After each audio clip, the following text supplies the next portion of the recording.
Friends, my self doctor विवेक। मैं एक homeopathic consultant हूँ। फ्रेंड्स, कुछ पेशेंट की डिमांड थे कि आप एक वीडियो सर्वाइकल स्पॉन्डिलोलाइटिस पे भी बनाइए।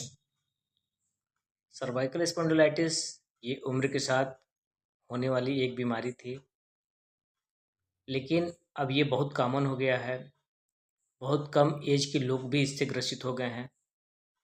कुछ मॉडर्न लाइफ की वजह से, कुछ खान पान की वजह से और कुछ लोग अपनी जीवन शैली को बदलाव करके ऐसा कर रहे हैं। तो अक्सर बहुत से लोगों में देखा जाता है कि वो गले में एक कॉलर ऐसे पहन के लोग घूमते हैं। सर्वाइकल की वजह से ये सब है। तो आज का हमारा टॉपिक है सर्वाइकल स्पॉन्डिलाइटिस। तो हम लोग सबसे पहले समझ लेते हैं कि ये सर्वाइकल स्पॉन्डिलाइटिस है क्या। सर्वाइकल स्पॉन्डिलाइटिस गर्दन की हड्डी और डिस्क में उम्र के साथ होने वाला घिसाव है, जो एक तरह का गले का गठिया, जिसको नी ऑस्टियोआर्थराइटिस है, जिसमें डिस्क पतली हो जाती है और हड्डियों के किनारे पर बोन स्पर्स बन सकते हैं, जिससे गर्दन में दर्द, अकड़न, सिर दर्द और हाथों में सुन्नपन या कमजोरी महसूस हो सकती है। यह बहुत आम है, खासकर 40 वर्ष के ऊपर के लोगों में, और अक्सर बिना लक्षण के ये होते हैं।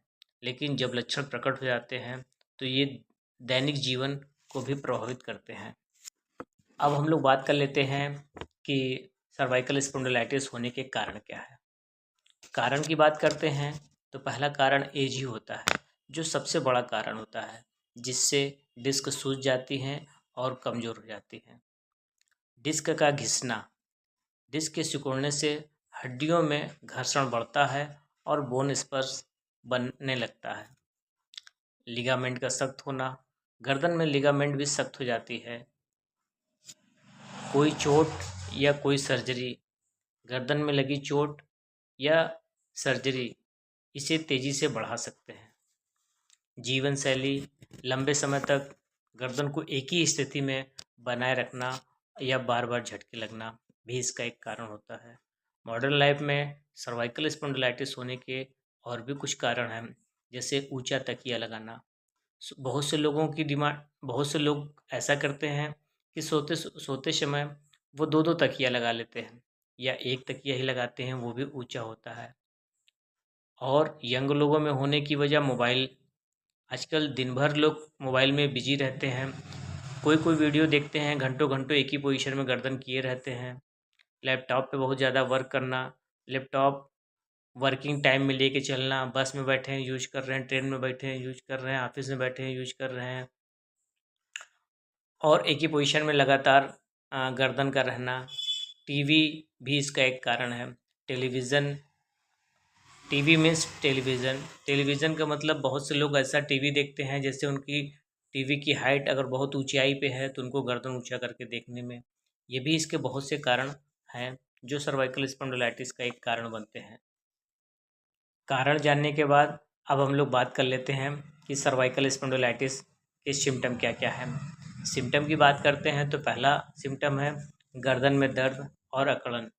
यह दर्द गर्दन से लेकर हाथ या बाजू की उंगलियों तक फैल सकती है, जो पीठ या सीने में भी हो सकती है। दूसरा सिम्टम सर का दर्द होना। गर्दन से लेके सर में दर्द होना। कभी कभी यह गर्दन से स्टार्ट होके टॉप ऑफ द हेड होते हुए आई तक आ जाते हैं।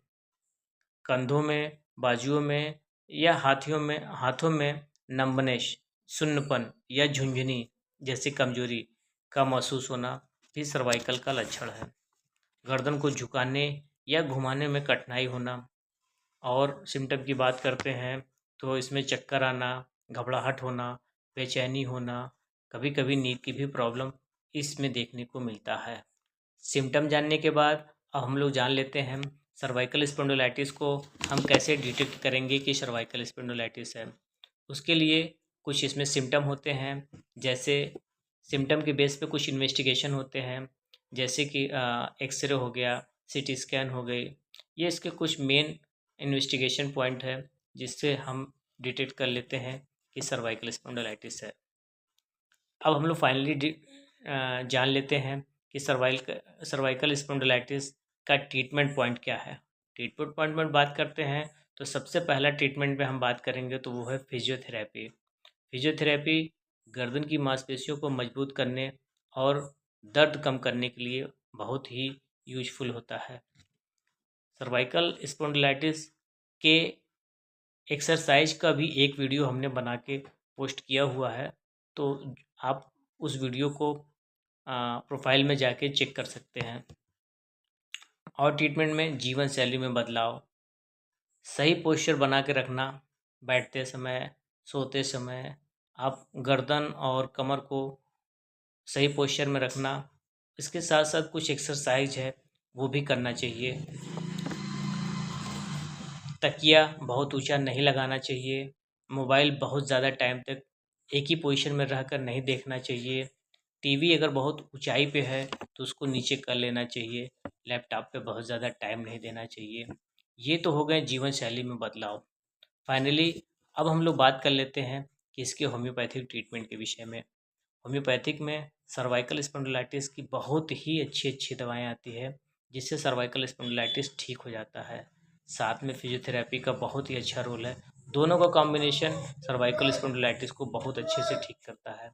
कुछ कॉमन मेडिसिन जो सर्वाइकल स्पॉन्डिलाइटिस में हर होम्योपैथिक डॉक्टर बहुत आसानी से चलाता है, वो कुछ कॉमन मेडिसिन है। Cimicifuga, rhus tox, calcarea fluor, conium mac, bryonia, colocynth, ruta g, hypericum, ledum pal, ऐसे बहुत से होम्योपैथिक मेडिसिन है जो होम्योपैथिक डॉक्टर पेशेंट के सिम्टम के बेस पे चलाता है। वीडियो बनाने का पर्पज़ ये है कि ज़्यादा से ज़्यादा लोग समझ सकें कि सर्वाइकल स्पॉन्डिलाइटिस क्या है। समय रहते वो अपने डॉक्टर से संपर्क करें और समय से बीमारी से बच सकें। तो वीडियो बनाना का मेन मकसद यही होता है कि लोग समय से डॉक्टर के पास पहुंच सकें। अगर वीडियो आपको अच्छा लगता है तो चैनल को सब्सक्राइब और अपने दोस्तों में शेयर ज़रूर करें। Thank you.